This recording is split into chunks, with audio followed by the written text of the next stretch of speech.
अस्सलाम वालेकुम दोस्तों। तो कैसे हो आप सब लोग? उम्मीद करता हूँ आप सब लोग ठीक ठाक होंगे।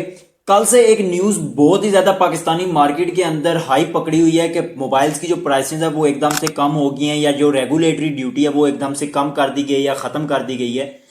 तो मैंने कहा यार इसके ऊपर एक वीडियो बना दूं, अपने जो दोस्त अहबाब हैं उनको गाइड कर दूं कि एक्चुअल में हुआ क्या है, क्या थी रेगुलेटरी ड्यूटी और क्यों ख़त्म की गई है। तो सबसे पहले मैं आपको समझा दूं कि जो रेगुलेटरी ड्यूटी है वो लगाई क्यों जाती है और वो होती क्या है। तो कोई भी जो गवर्नमेंट है वो जब किसी इंपोर्ट को कंट्रोल करना चाहती है तो रेगुलेटरी ड्यूटी लगा देती है कि जब भी कोई बंदा कोई भी चीज़ इंपोर्ट करके लाएगा तो उसके ऊपर कुछ रकम अदा करेगा एफबीआर को, और उसके बाद वो आगे पब्लिक के अंदर डिस्ट्रीब्यूट करेगा या सेल आउट करेगा। इसको कहते हैं रेगुलेटरी ड्यूटी। पिछले साल 19 मई को रेगुलेटरी ड्यूटी लगा दी पाकिस्तानी गवर्नमेंट की तरफ से कि जो डॉलर है वो बाहर कम भेजा जाए और कंट्रोल किया जाए महंगाई को, और डॉलर की जो प्राइस है वो कम होगी। ये माइंडसेट था गवर्नमेंट का जब रेगुलेटरी ड्यूटी अप्लाई की गई। लेकिन इसका नुकसान क्या हुआ कि रेगुलेटरी ड्यूटी इतनी ज़्यादा हाई होगी कि जो इंपोर्टर थे या बिजनेसमैन थे उन्होंने पैसा रोक लिया। उन्होंने बजाय इसके कि इंपोर्ट करवा के बिजनेस करते, उन्होंने पैसे को कन्वर्ट करना शुरू कर दिया गोल्ड या फिर डॉलर के अंदर। लेकिन इसके साथ भी एक और बड़ा इशू सामने देखने के लिए आया कि इंपोर्टर्स के लिए कि जो गवर्नमेंट है उन्होंने एलसी देनी बंद कर दी। एलसी एक ऐसा सिस्टम होता है या एक लेटर होता है जिसके थ्रू पैसा बाहर भेजा जाता है।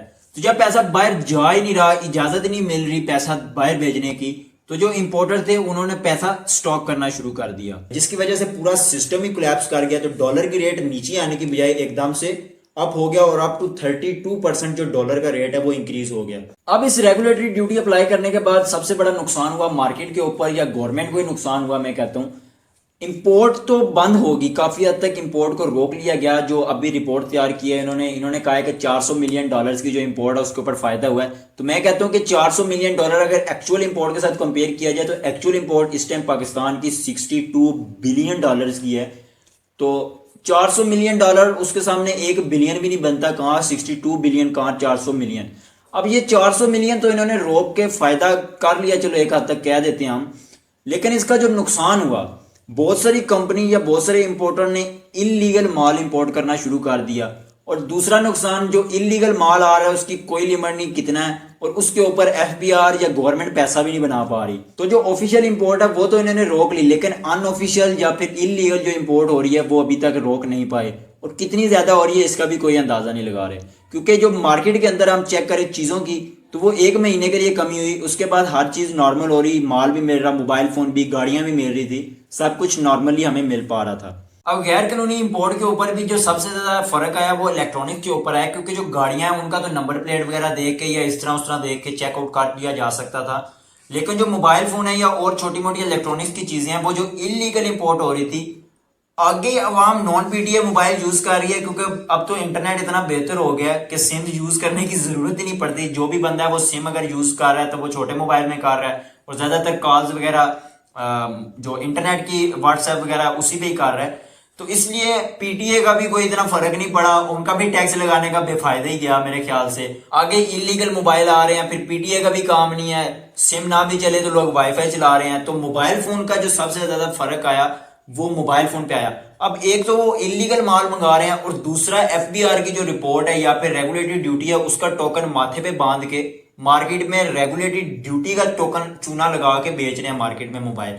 अच्छा, अब बात करते हैं मोबाइल फोन्स के ऊपर कि मोबाइल फोन की जो प्राइसेस है वो कितनी कम हुई है और क्या फर्क पड़ा है।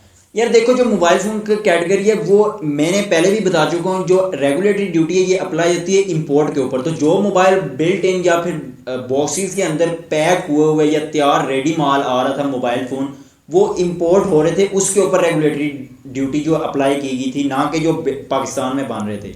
अब बहुत सारी कंपनी जो ऑफिशियल इंपोर्ट कर रही हैं उन्होंने सबसे पहले ऑफर्स निकालनी है कि मोबाइल की ऑफर्स लगा देनी है। उसके बाद अगर काम ना चला तो इन्होंने फिर बाद में जो प्राइसेस है वो कम कर देनी है।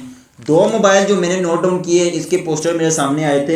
एक है टेक्नो पोवर न्यू, जो टेक्नो कंपनी का मोबाइल है, इसकी जो प्राइस थी वो 44,000 थी, और इस रेगुलेटरी ड्यूटी को हटाने के बाद जो अभी प्राइस बनी है हमारे पास 35,000 बनी है। और जो इन्फिनिक्स हॉट 12 है, इसकी जो प्राइस थी वो 54 थी, और इसको कम करने के बाद हमारे पास 45 बन गई अभी प्राइस, जो रिसेंट प्राइस मेरे पास आई है। लेकिन इसके साथ ही जो परसों नोटिस जारी हुआ है पाकिस्तानी गवर्नमेंट की तरफ से या एफबीआर की तरफ से, उन्होंने ये कहा है कि ये रेगुलेटरी ड्यूटी हमने जो है रोकी है, मतलब अभी जो पिछली ड्यूटी है वो एक्सपायर हुई है और न्यू कभी भी अप्लाई की जा सकती है। तो ये मैं कहता हूँ कि इम्पोर्टर या जो बिजनेसमैन है उनको एक मछली बना के लटका दिया गया कुंडी के साथ, किसी टाइम भी आपको खींचा जा सकता है दोबारा। तो जो मेरे भाई इंपोर्टर कोई वीडियो देख रहा है मेरा, तो अभी रुक जाओ, कोई पता नहीं है कभी भी ये जो इंपोर्ट के ऊपर टैक्स है दोबारा लग सकता है। तो आप ये सोच रहे हो कि 2-3 महीने में आप इंपोर्ट कर लोगे, तो ये आपका वहम है। क्योंकि जो इंपोर्ट है, जहाँ तक मैं इंपोर्ट को समझता हूँ, तो बाहर से जो इंपोर्ट हम मंगवाते हैं उसको कम से कम भी 2 से 3 महीने माल को लग जाता है, क्योंकि ये शिप के ज़रिए आता है। तो मे भी 1 महीने के दौरान ही दोबारा रेगुलेटरी ड्यूटी अप्लाई कर दी जाए। तो ये था रेगुलेटरी ड्यूटी का कॉन्सेप्ट, और ये था मोबाइल फ़ोन की प्राइसेस के ऊपर फ़र्क। और ये मोबाइल फ़ोन की प्राइसेस के ऊपर फ़र्क नहीं आया, बल्कि जो कार्स हैं या और इलेक्ट्रॉनिक्स या दूसरी चीज़ें हैं उन्हीं के ऊपर भी फ़र्क काफ़ी ज़्यादा आया। तकरीबन 25% तक का फ़र्क आया या 20% का फ़र्क आया। उम्मीद करता हूँ ये वीडियो आपको हेल्पफुल हुई होगी, कुछ चीज़ समझने को मिली होगी। अगर समझने को मिली है तो इस वीडियो को लाइक कर दो। मिलते हैं किसी नई वीडियो में किसी नए टॉपिक के साथ, तब तक अल्लाह हाफिज़।